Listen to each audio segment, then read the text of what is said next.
This is my harvester ant colony. Despite starting from a tiny little tube, over the past 30 days, the colony has expanded to an entirely new level. Over the month, I've documented their lifestyle, including them hunting, building shelter, eating, and more. I even introduced special predators and prey in order to simulate real-world scenarios in the wild. To understand how this all started, we gotta go back to day 1, where my entire colony was confined to a single tube. But while they may be small, they are already extremely powerful. To demonstrate this, I'm putting a live mealworm inside. The colony immediately went into defense mode, and the workers swarmed the worm.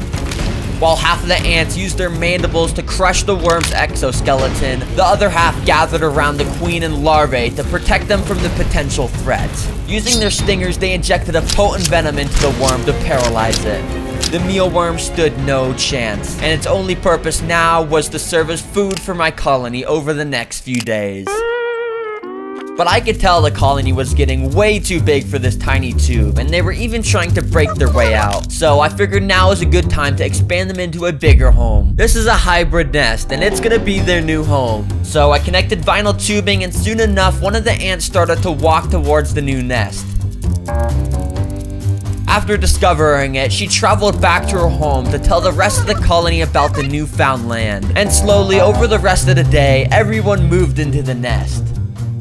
I let the colony get used to their new home for a few days, but by day 6, I was bored of just looking at the ants in a plastic nest. So I wanted to build their first real-world habitat with live prey and predators, a desert. For the build, I built up the substrate starting with a drainage layer, and then I added in a mix of sand and coconut fiber for the floor. I finally added in rocks, wood, and cacti to make it, a desert.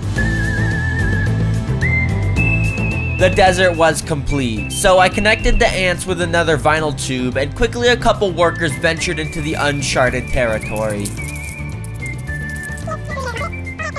In order to give a reason for the colony to explore further into this desert, I sprinkled some of their favorite food around the habitat, dandelion seeds. And let's just say those seeds made the ants start swarming into the desert, and everyone was doing their part to take food back to the queen. But one of the ants traveled a little too far into the desert and came across this little pit. Thinking it was nothing, he made the worst decision of his life and walked into it. Something was attacking, and the ant could do nothing about it. You see, earlier that day, I had placed antlion larvae into the desert. These guys create little holes in the sand and wait for an unlucky ant like this guy to stumble in. But this ant wasn't going to die without a fight and grabbed on with his mandibles. The antlion was actually losing and didn't even have a grip on the ant. But the antlion was smarter and used his ability to burrow and pulled the ant under the sand, never to be seen again. While the ants liked the desert, they had to be careful to avoid the deadly predators. Anyways, I wanted to add a desert-themed prey into this habitat to give the ants a solid protein source. So let me introduce you to Mexican jumping beans. These guys may just look like giant seeds, but in reality, they move.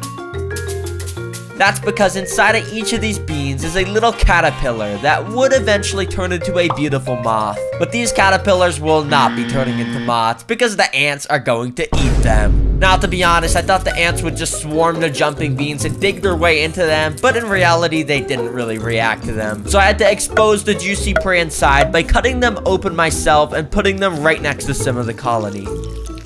And well, it's safe to say that the ants enjoyed the soft membrane caterpillars that they could split in half with their mandibles. Okay, that's actually pretty brutal if I'm being honest. The colony slowly started to build up their food supply at their home base with seeds and the caterpillars. And of course, the excess food led the queen to start laying more and more eggs. And after only a few days, the colony's population was getting ready to boom. So to prepare for all the new ants, I'm gonna build another entire habitat for the ants to explore with all the new predators and prey. So in this weirdly shaped terrarium, I'm building a rainforest. Honestly, it's a little complicated on how I built it, so I'm just gonna show you these sped up clips, and there we go. I'm gonna first fill up this rainforest with some Kentucky bluegrass seeds. And then I've also got some flightless fruit flies for the ants to get even more food. Of course, where there's food, the ants will venture. And within a few minutes, the ants were swarming their new habitat. The flightless fruit flies were the perfect size for the ants to hunt. And literally single ants could bring them back to the nest. But this wasn't just a food-filled dreamland. There are predators here, and this ant is about to figure out the hard way. With one wrong turn, the ant makes its way towards a carnivorous Venus flytrap. The ant slightly stepped onto it, not knowing its life could end at any moment. Foolishly, it fell for the bait, as Venus flytraps produce a sweet nectar to attract insects. As the ant was busy inspecting the plant, the flytrap slowly started to close its mouth, leaving no chance of escape for the ant. You can see the ant slightly moving around inside, but over the coming days, the Venus flytrap will produce a type of acid that will dissolve the poor ant into nothing but nutrients. But carnivorous plants weren't the only thing the ants had to watch out for, as I'm about to introduce a fierce predator into the rainforest. Something menacing with excellent eyesight and sharp venomous fangs. Everyone, please welcome Jeremy, my jumping spider. Aww. I haven't fed Jeremy in days, so I expect him to instantly start eating the ants. Wait, what? Okay, it turns out Jeremy is a little bit camera shy and just instantly went to hide in some plants.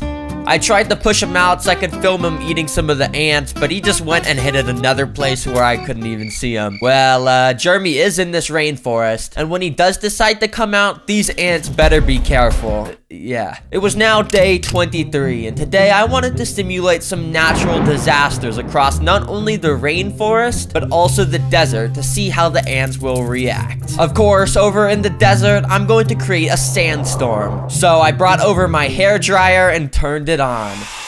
The sand started to fly everywhere, and the ants that were out exploring had to try their best to cling onto the grains of sand that they could. But over in the rainforest, fog had started to roll in, and a thunderstorm appeared out of nowhere. This rain will play a vital role in making sure the ant colony has enough water to sustain their entire colony. It was nearing the end of the 30-day simulation, and today, on day 28, I wanted to see how the ants would respond to an intruder in their home nest. The intruder I'm gonna put in the nest is this dubia roach. So I removed the glass and put the roach in. Immediately, it crawled down to the bottom of the nest where there were no ants. Now, to be honest, I thought the ants would instantly start swarming the roach, but it took a few minutes before even the first ant had contact with it. The ant got super scared and fell on his back. But the roach was just as scared, and it ran all the way to the exit of the nest. He then crawled out into the desert outworld, never to be seen again. Thankfully, the queen was left unharmed, and the colony got to live another day. Over the past 30 days, the ants went from a tiny tube to a thriving nest with multiple ecosystems. Although some of the ants were lost to predators, the survivors were able to prosper until day 30. By the way, this is only my 5th ever video, so if you enjoyed it, please subscribe, as it means a lot to new creators like me. I'll be making more videos on these ants in the future, so comment a name for the colony and some ideas. Thanks for watching.